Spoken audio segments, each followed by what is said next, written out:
Brought 10 members of the St. Lawrence Outing Club to my home in Virginia 2 months ago. They were on their way to the Okefenokee Swamp for spring break. Most were seniors, and I asked them, do any of you have a job? After an awkward silence, Olivia said, Papa, that's a question you do not ask. Life is serendipitous. Let me tell you my experience. After graduating from college in 1971, I went to live with my college sweetheart in Southern California. Jobless, I spent the afternoons drinking cheap Portuguese wine and writing bad poetry. It was a general all-around slacker. Finally, she dumped me. It was actually the 4th time she dumped me. So I wrote to private schools around the country seeking a job as a teacher. I got one interview outside Boston, be an English teacher and an ice hockey coach, which was the sport of my youth. I packed up my Volkswagen Bug with my dog Tukum, and I drove across the country to Michigan, where I stopped to see my mother. She made me go to her Lebanese hairdresser to shave my beard and cut my hair. It was a goofy haircut, and when I showed up at the prep school, I felt truly shorn of my bohemian identity. When the very kind headmaster began by asking, why are you here? I fell apart and babbled incoherently about my search for peace and truth.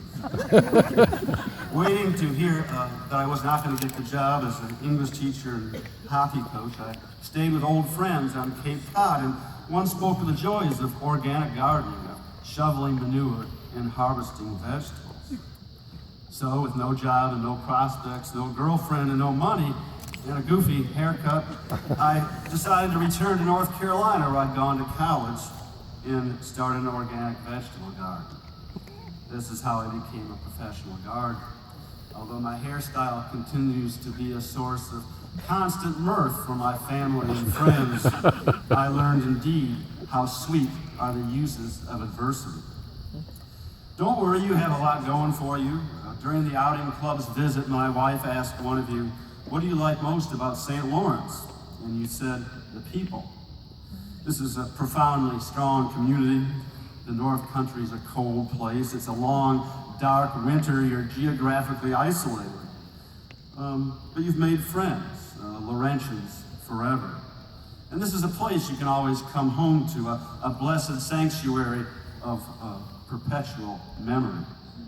My goodness, I skipped out of my college graduation in a vast football stadium with 15,000 strangers. But you're a bunch of tough Yankees. Where I live, we're soft. In the southern Appalachians, we have switchbacks that go up the mountains, gently winding up to the high peaks of the south. Here in the Adirondacks, the trails go straight up the water drainages. You climb through mud and rock, sometimes on all fours, perhaps like me, hanging onto roots in the tree trunks. And you pass through this dark forest of balsam fir and red spruce, and you're in this magical landscape above tree line. A garden of rock and wind and sky, and moss and lichen, and alpine flowers that grow nowhere else in the world. Below you is what Thomas Jefferson called the workhouse of nature. Even from his puny 812-foot little mountain that he called Monticello, Jefferson would write, how sublime to look down upon the workhouse of nature, clouds, thunder, lightning, all fabricated at our feet. I believe that both physical and intellectual labor is one of man's great blessings, but it's got to be fun. It's got to be playful. By playful, I mean the play of poetry, making connections between the human condition and the physical details of the world around you. Poetry is to the mind what gardening is to the body. Thomas Jefferson wrote that there is not a sprig of grass that shoots uninteresting to me. And his wide-eyed, childlike appreciation of the natural world was truly remarkable for a man we often regard today as among the more sober and cerebral of historical figures. But Thomas Jefferson was crazy about gardening. He designed fanciful lookout towers and adjacent mountains and dreamy grottos around his mountaintop springs. He sowed cabbage seed and planted bulbs with his daughters and his granddaughters. He engaged in spring contests with his neighbors to see who could harvest the first English pea in the springtime.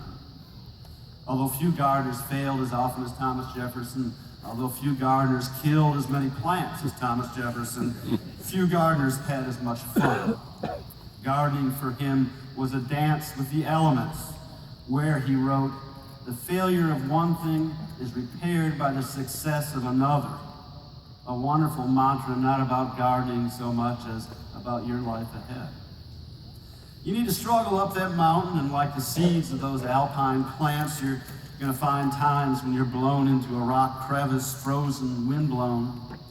But raise your arms and dance to the music of the wind. Huddle down on the rock and hug your Laurentian friend.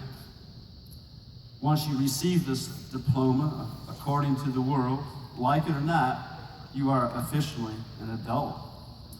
And you need to pretend you're an adult. You need to act like an adult.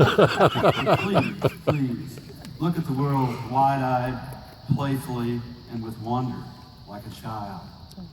Thank you very much.